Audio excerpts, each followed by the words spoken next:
Welcome back to the Parallel Universe. I'm your host, Logan Bruce. And as we know, last Sunday was May the 4th. And so, that is Star Wars Day. But here at the Parallel Universe, we do Star Wars Month. And don't forget that we are giving away this cute little Princess Leia Funko Pop bobblehead and her bounty hunter outfit disguise here as she infiltrated Jabba's palace. So we're giving this away. All you got to do is go to our YouTube channel and you can subscribe if you haven't already done so and leave a comment. Hey, may I have that? And we will get this out to you. And as always, there's no shipping. It's shipped out to you completely free. So yeah, just go to our YouTube channel, subscribe if you haven't done so, like and comment. Hey, may I have that? And this could be yours. So what are we gonna do here on this episode of the Parallel Universe? Well, since it's Star Wars month, I was thinking about some of my favorite Star Wars TV shows and movies. So I got a list, top 10 list of my favorite Star Wars content, as you know. So here we go. My number 10, we are rolling with The Mandalorian. What a great story. Of course, we get introduced to Grogu and then Jaren, and it brings in a lot of other characters, the Mandalorians. You get to see their story. Bo Raton, get to see her. Just the whole story behind her and the clan that she belongs to, and their religion and the way they are brought up. This is the way, you know, because of the Mandalorian, we have a whole different outlook of the Mandalorians. We were introduced to them somewhat in the Clone Wars, the cartoon animated series, and you wanted to know more. And also in Rebels, we got to meet Sabine Wren and her story a little bit, but there was so much more involved with the Mandalorians, and Mando, the Mandalorian, introduced us to them, and it was a great story. It's told beautifully. We just get a whole lot of things intertwined. We get Boba Fett is in there. It's just so beautiful and well put together. So at number 10 we have The Mandalorian. What a great show. And I can't leave out the what was it, the end of season 2 with Luke coming in there and just messing those dark troopers up. I mean, just woo, it was amazing, just amazing. So number 10, The Mandalorian. Okay, at number 9 we have the Phantom Menace. Oh, I forgot to tell you, The Mandalorian takes place 9 years ABY. So for those who are not fans of the Force or just starting to become fans of the Force, that's my terminology for Star Wars fans. BBY and ABY are terms used to set a timeline so you know exactly when things took place. BBY is before the Battle of Yavin, which of course that's when Luke Skywalker and Han Solo blew up the first Star Wars in a new, not Star, the Death Star in A New Hope. So that was the Battle of Yavin. So if you hear BBY, it took place before that. If you hear the term ABY, it means it took place, of course, after that battle. So that's so where you can kind of tell exactly when things took place. So the Mandalorian took place 9 years ABY. So after that battle, so 9 years later. Okay, so now we come to the Phantom Menace. Why do I like the Phantom Menace? Because it was the beginning. It's a beginning. We see young Anakin. We see how he could fix anything. He was a wonderful power racer. He fell in love with Padme from when he first saw her. And we get to see how he got introduced to the Jedi and, was introduced to the Jedi Order. So just a wonderful story told. And like I said, it's the beginning. Because we, oh, excuse me, from the very first time we saw Darth Vader in A New Hope, we wanted to know how his story began. So here we go. So we get that and the Phantom Menace. And the fight scene between Darth Maul and Obi-Wan and Qui-Gon Jinn, the lightsaber duel was just amazing. Just an amazing duel. Just it was so good. And we got introduced to Darth Maul at that time. And I remember when he first appeared on screen. I was like, oh wow, who is this gentleman? It was very, it was frightening. It really was to see him,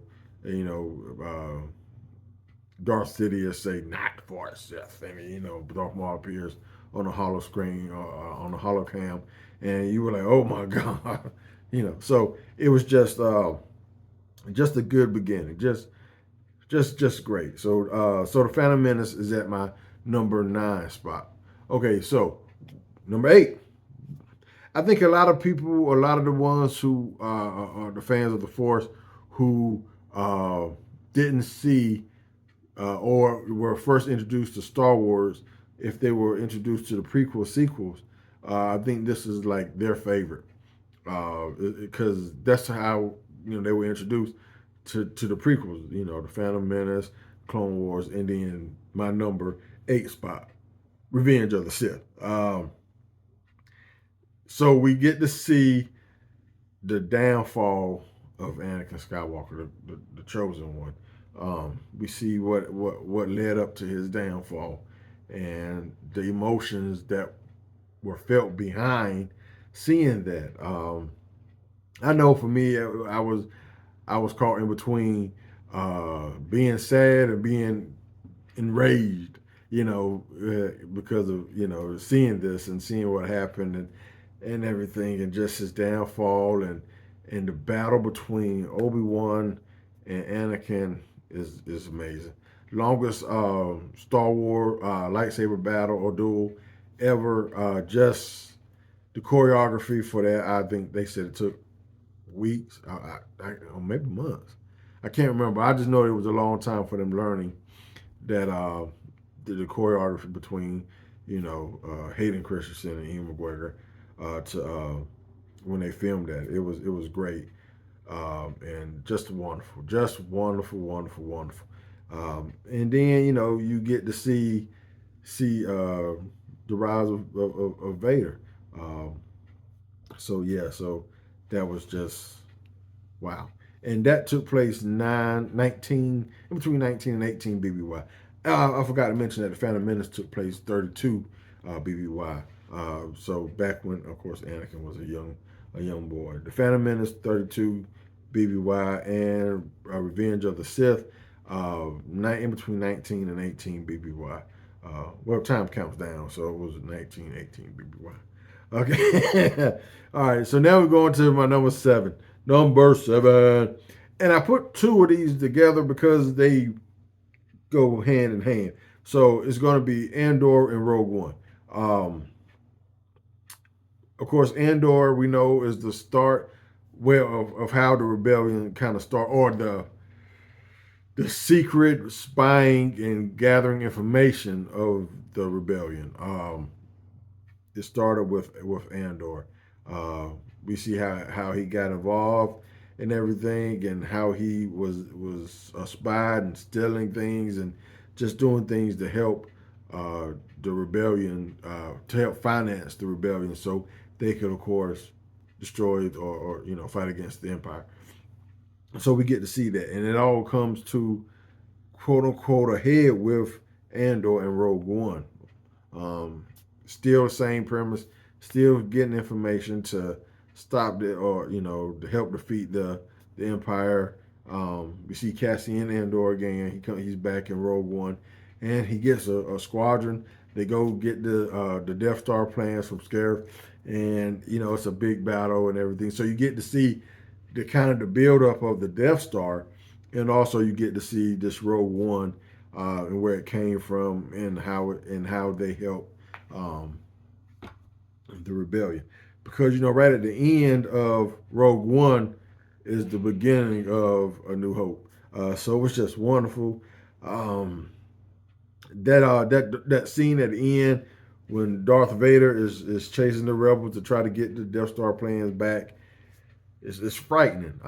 It's scary because he is going through there, and it is just, and he is doing all of Lord Vader's things. I mean, it's so you haven't seen Rogue One by now. I'm sure you have if you're a fan of the Force. I'm sure you've seen it, but if not, check it out. Rogue One. Andor is also on Disney Plus with a season 2. I have not watched it, so nobody tell me anything because I want to wait until all the episodes I have are out so I can just watch it straight through. I don't want to stop. I don't want to see episode 1 and 2 and then I can't watch another for a week. I'm gonna be mad. I'm gonna fight somebody. So I'm just waiting for all of them to be out, and then I'm gonna watch them straight through. Be in my room, eating popcorn, not going to the bathroom, watching Andor season 2. That's what I'm gonna do.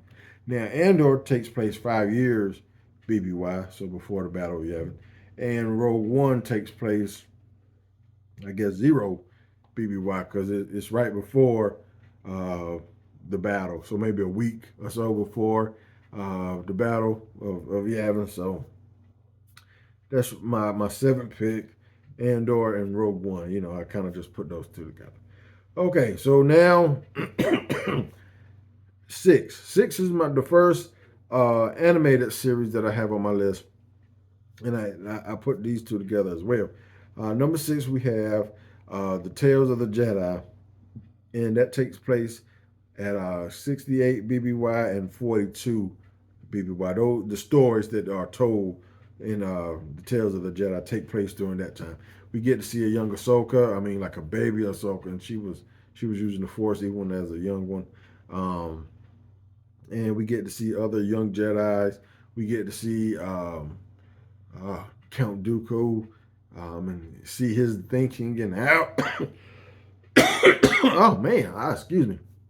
And we get to see his thinking and how he, I wouldn't say easily went to the dark side, but we understand why he how and why he is the way he is. And there was also another animated series called The Tales of the Empire, and we get to see um, the some of the ones that we've seen in the past and how their story is told. And that story takes place in between 20 BBY and 0 BBY, and we get to see in some of the story uh, in the Tales of the Empire coincide with Ahsoka. Some are right after the events of Order 66. We see, what happens with Barriss Offee, and if in the Clone Wars, the cartoon Clone Wars, we meet Barriss Offee then, and we get to see what happens with her. So just a great animation, great storytelling. I love the Tales of the Jedi and Tales of the Empire. And also on Disney Plus, there's a new animated series called Tales of the Underworld. I'm not going to tell you anything about this because they just put it out on Disney. I'm not going to spoil it for you, but you get to see some old friends and see what happens with them and their story. So that's good. So check out the Tales of the Underworld as well. I guarantee you're gonna love it, and it's wonderful. It's great. So okay, so here we go. Another animated classic. I'm gonna call it a classic from Disney Plus and Star Wars is the Bad Batch. The Bad Batch takes place 19 BBY. Uh, so that's going on right around the same time as Revenge of the Sith. Um, and it's about a group of clones that weren't perfectly a perfect match to Jango Fett. Of course, he's the clone. He's the bounty hunter that they use as the template for all the clones during the Clone Wars. And these clones are a bit different. They're not, like I said, they're not an exact match. They have been enhanced with different talents. So we have Hunter, uh, Crosshairs, Tech, Wrecker, and Echo. And Echo was actually a clone from the Clone Wars, and he got captured, and the Empire um, did some things to him. Well, the Separatists, because it was an Empire at that point. The Separatists did some things to him. They experimented on him and were using him uh, to learn all the battle strategies that the clones came up with. So they were using him to do that, and but because of that, they gave him a arm that could interface with computers and everything. and so he didn't feel like he was a real clone anymore. So he became part of the Bad Batch. And there also is another clone, but it's a female. It's a young girl named Omega, and she too is not of course because she's a female clone, and and she has different abilities as well. And so just I think she was the only clone that could accept metachlorians. They could infuse her blood with metachlorians so she could use the force. If I'm remembering correctly. So she, the Bad Batch, just great storytelling, keeps you on the edge of your seat all the time. One episode, you know, I don't want to get into it because it's sad. But it's just it was just they were just amazing storytelling.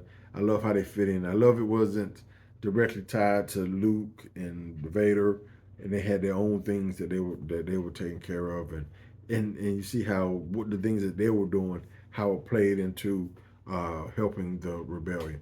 So another great animated series. Now we have um, another animated series, but this is kind of cool because one of them came out in 2003, the other one came out in 2008, and also there was an hour and 40 minute movie. Now, what am I talking about? I'm on the Clone Wars. Uh, Hold on for a second, y'all. Hold on a second. Mika and Mitchell, what's up? What y'all got? What y'all doing? Huh? Y'all coming through?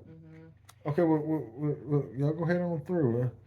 Y'all got any Star Wars thing to say? I do. What do you want to say? What I have to say is this is Mitchie here. Um, we have to convince Dad. We have to convince Dad that Anakin wasn't necessarily a punk. Okay, that's a whole nother story. See, I'm telling you guys, my top 10 Star Wars shows and movies, and they talking about Anakin and how he anyway, yeah, he was. Look, I ain't gonna talk about. Thank you guys. Bye. I ain't gonna tell y'all, but anyway. Okay. So what was that? Okay. So Bad Batch was number 5. Was that number 5? I don't think I told y'all what the other one. Tales of the Jedi and Tales of the Empire. That was number 6, of course. Bad Batch was number 5. And now here we are at number 4. The Clone Wars. The Clone War cartoons was just amazing. Like I said, the one came out in 2003, the other 2008. It was also an hour and 40-minute movie. Now, the 2003 and 2008 Clone Wars, they take place, of course, 22 BBY and well, the end of in 19 BBY, I guess. Excuse me, because it's set in between Attack of the Clone movie and the Revenge of the Sith. So that's when these two cartoons take place. In the 2003 cartoon animated series, it was so awesome because it came on Cartoon Network, but it came on in between other cartoons. So it wasn't a whole like the Clone Wars that came out in 2008. It wasn't a series yet. It was just little like 5 minute cartoons, and it was set in between. So let's say you're watching Powerpuff Girls, and then the Clone Wars will come on, and then something else. I can't think of another cartoon that came on. Dexter's Laboratory. So in between those two cartoons, you would have this, cartoon of the Clone Wars, and the 2003. Oh man, you get to see so much is packed in those.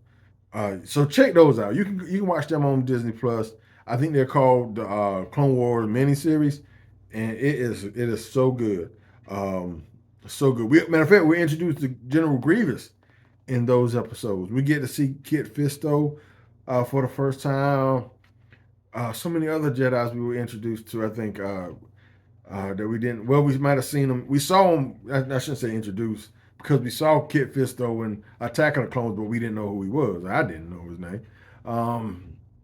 So we get to see some of them. Get to see some of their names. Shakti. Lord.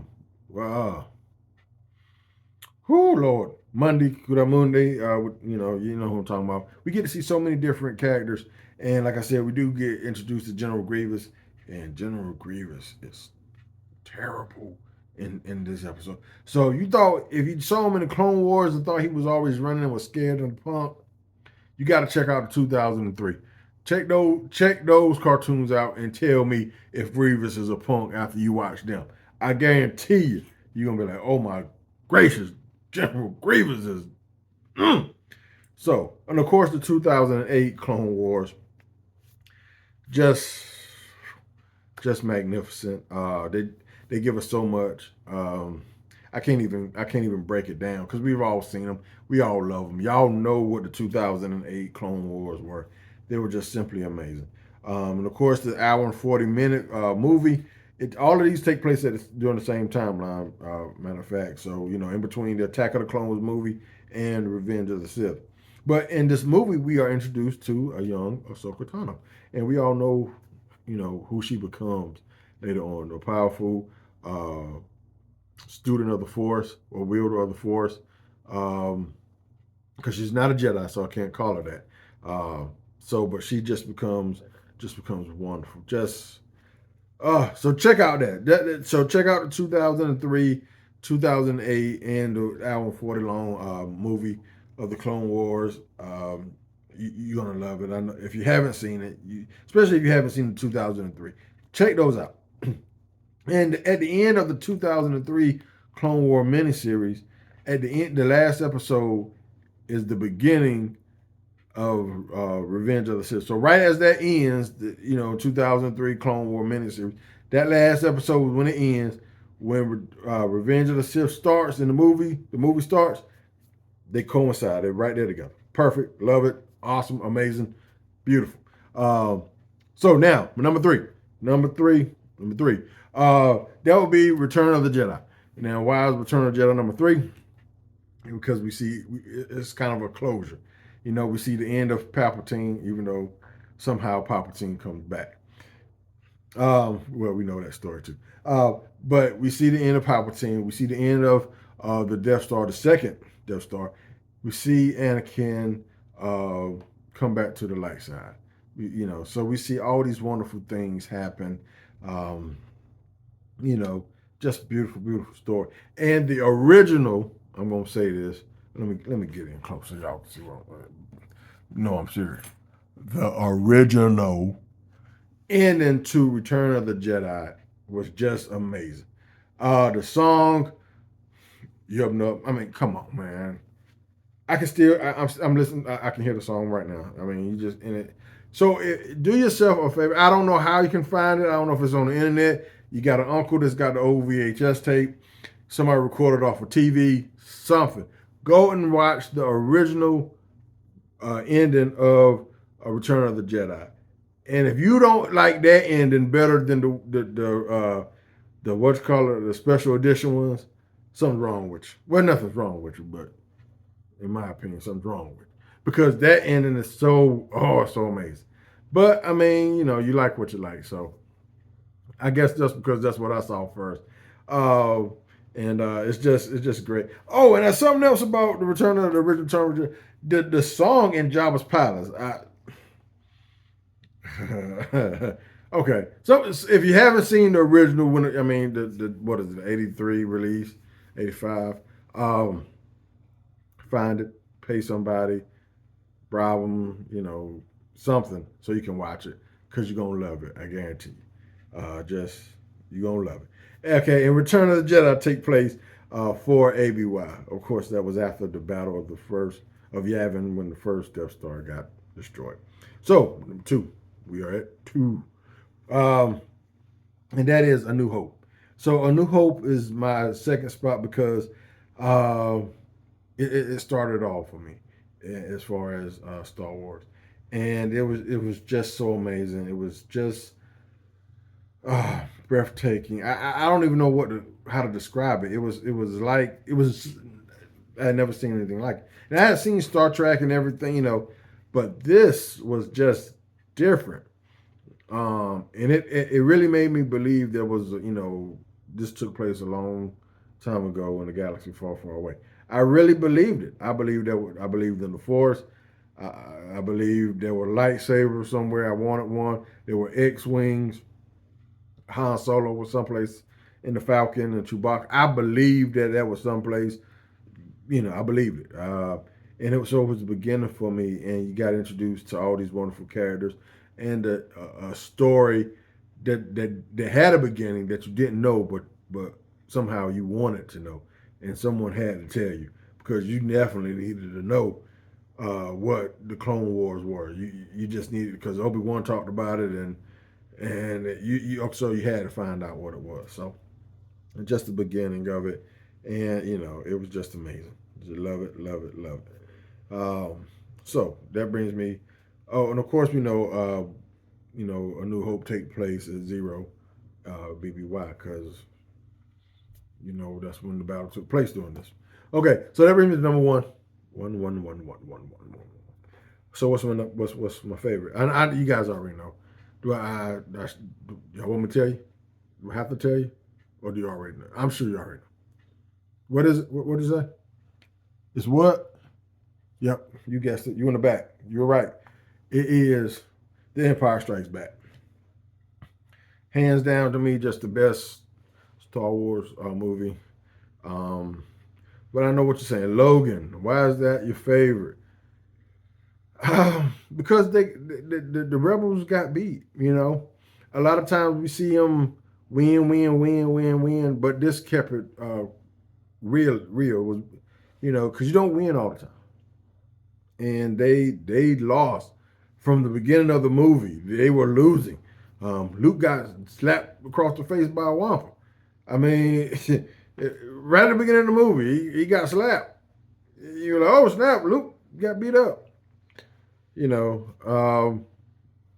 the Battle of Hoth and the AT-ATs came and just messed them up. I used to call them things monsters with the legs, because that's what they look like. They look like a monster with long legs. So I was a kid. I didn't know what they were called. Monsters with the legs. That's what they were called. And they just went in there and just the rebels couldn't do anything about them. Messed up the shield generator. They just lost. So then they running. Han Solo, gets swallowed by a worm, and they an asteroid. Luke training with Yoda, failed in the cave. They just kept losing. Got portrayed by the friend Lando, who redeemed himself. He redeemed himself. They just did not win. Luke hand got chopped off. They just lost. And that kept it real. Han Solo, Carbonite, they just lost. And that was just like, and what it made me have to do is watch the third or the sixth one. I'm sorry, it was the third one for me at the time you had to go watch Return of the Jedi because you had to see how they were going to win, how they were going to get out of it. So, favorite Empire Strikes Back. I mean, just to see the Millennium Falcon just fly off, leave Luke and Leia, R2, and C3, in the medical frigate. Just you're like, oh, you were just sitting there like, okay, they going to go get Han now, and you were preparing yourself for the next scene, and the next scene you got were the credits. And I remember looking at my mom saying, "Wait a minute now, wait a minute, it can't end like that." So it was just beautiful, just a beautiful story. It tied the two together. It just great. I can't say anything else, man. It's just great. And of course, that took place on 3 ABY. So after, the first Death Star, 3 years after that is when Empire Strikes Back took place. So, look at my top 10. What do you guys think? Was your favorite on the list? Let me know. What is your favorite? Did you agree with my list? Do you think my list is not so good, or did you think it was great? Let me know in the comments. Don't forget to say, hey, may I have that? And you can win this. Like I said, just go to our YouTube channel and comment on not only my list, but also to win this. Yep. So there you go, guys. My top 10. Thank you guys so very much for all your love and support. Couldn't do this without you guys. So thank you so very much. And as always, wait a minute, I keep saying that. May the force be with you.